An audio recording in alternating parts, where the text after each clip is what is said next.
হাঁটতে গিয়ে হোঁচট খেয়ে ছিঁড়ল জুতো যেই, চারিদিকে তাকিয়ে দেখি কেউ কোথাও নেই। একটু দূরে একটা মোটা গাছ দাঁড়িয়ে আছে। ধীরে ধীরে চুপিসারে গেলাম গাছের কাছে।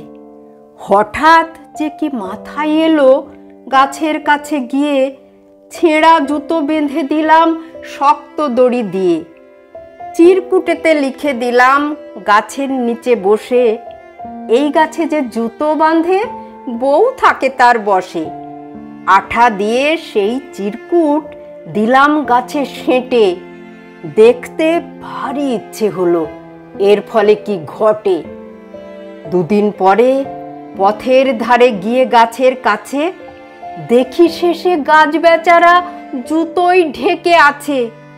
হাজার হাজার জুতো বাঁধা গাছের সারা গায়ে। জুতোই ঢাকা গাছটিকে আর চেনার উপায় নাই। স্বামীগুলোর কাণ্ড দেখে হাসছি মনে মনে। জুতো বেঁধে বউ কি কারো বশ হবে জীবনে?